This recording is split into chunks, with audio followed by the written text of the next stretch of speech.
ক্ষেত্রে আসলে আমাদের পক্ষে তো আসলে মূলত আমি যখন হচ্ছে জিনিসটা অলরেডি দেখছি, দেখার কিছুক্ষণ পরে মানে আমার যেহেতু সারাদিন ল্যাব ছিল, আমি চাই আসলে ফার্স্টে এটা ইনিশিয়ালি দেখার পরেও আমি কিছুক্ষণ পরেই আর কি দেখা গেছে যে রাতের দিকে আমি টাইম পেয়েছি, তখন আর কি দেখছি যে আস্তে আস্তে পোস্টগুলো হচ্ছে তারা হয়তো অনেকে ডিলিট করেছে। আর সবার পরিচয় তো আসলে ওখানে অনেক কমেন্ট ছিল, অনেকের শেয়ার করছে, পার্সোনাল আইডি থেকেও করছে।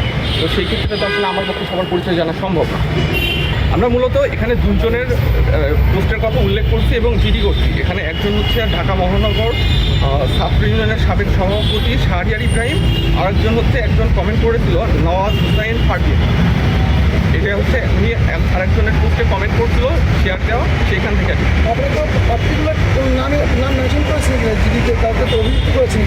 জি এই যে এই দুটা নামের কথাই বললাম, শাহরিয়ার ইব্রাহিম এবং নওয়াজ হুসাইন ফারদিন। ওনারা জানিয়েছেন যে পরবর্তীতে ওনারা যোগাযোগ করবেন এবং জুনিয়র ও গত 27 তারিখ এটিএম আজহারের রায়ের ব্যাপারে একটা মন্তব্য করছিল। তো সেই মন্তব্য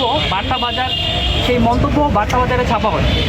তো সেই মন্তব্যকে শেয়ার দিয়ে শাহরিয়ার ইব্রাহিম নামে একজন অত্যন্ত জঘন্য ভাষায় 21শে পদকপ্রাপ্ত আবরার ফাহাদ ভাইয়ের হত্যাকে কটাক্ষ করে যে এবং স্বাধীনতা পদকপ্রাপ্ত। তো এই ইস্যুতে যেহেতু উনি আবরার ফাহাদ ভাইকে হত্যাকে কটাক্ষ করছে এবং সেটা হত্যাযোগ্য করছে এবং আবরার ফায়াজকেও সেটা কমেন্টে হুমকি দিচ্ছে। তো এই ইস্যুতে আমরা হচ্ছে আজকে জিডি করতে আসছিলাম শাহবাগ থানায়। তো জিডির বিবরণ আবরার ফায়াজ আপনাদের সামনে পড়বে।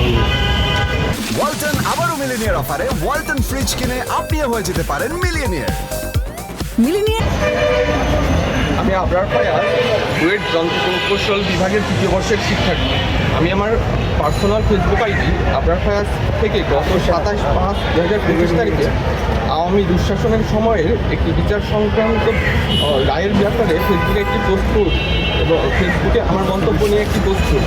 সেই পোস্টকে কেন্দ্র করে এক শ্রেণীর কুচক্রী মহল আমার ভাই আবরার ফাহাদকে জড়িয়ে অনলাইনে অযাচিত মন্তব্য করেছে এবং আমার পরিবারকে জড়িয়ে কুৎসিত গালাগালিতে লিপ্ত হয়েছে।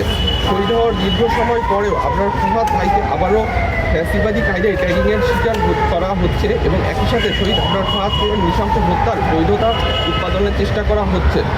গত 28/5/2025 তারিখে আনুমানিক বিকাল 4টার সময় আমি যখন আমার ক্লাস শেষ করে ক্যাম্পাসে ফিরে আসি, তখন আমি হচ্ছে আমরা চোখের সামনে আসে যে একটি দৈনিক বার্তাবাজার অনলাইন সংস্করণের একটি ফেসবুক পোস্ট, যার লিঙ্কটা আমরা দিয়েছি এবং সেখানে দেখা যায় এই পোস্টটি হচ্ছে টাইমলাইনে শেয়ার করেন ঢাকা মহানগর ছাত্র ইউনিয়নের সাবেক সভাপতি শাহরিয়ার ইব্রাহিম। সাথে ক্যাপশনে লেখেন চাষি জামায়াত এর পুত্র আবরার ফাহাদকে হত্যা করা জায়েজ ছিল দেখ তোরা। এবং উক্ত পোস্টের কমেন্ট বক্সে জনৈক ব্যক্তি, মূলত বার্তাবাজারের পোস্টটির কমেন্ট বক্সে নওয়াজ হুসাইন ফারদিন নামক এক ব্যক্তি কমেন্ট করে লেখেন, ভাই গেছে যে পথে সেও এইটুকুই। যা বুয়েট শিক্ষার্থী ও আবরার ফাহাদের ছোটো ভাই হিসেবে আমার নিকট অত্যন্ত অযাচিত, আপত্তিকর ও হুমকি স্বরূপ বলে বিবেচিত হয়। একই সাথে আমাকে ও আমার পরিবারকে জড়িয়ে অনলাইনে প্রাণনাশের হুমকি দেওয়া হচ্ছে। আমি এই সকল বিষয়ে অত্যন্ত উদ্বেগজনক পরিস্থিতির মধ্য দিয়ে যাচ্ছি এবং আমি ও আমার পরিবারের নিরাপত্তা নিয়ে আশঙ্কায় আছি। এই জন্যই মূলত আজকে আমরা একটা জেনারেল ডায়েরি করেছি শাহবাগ থানায়।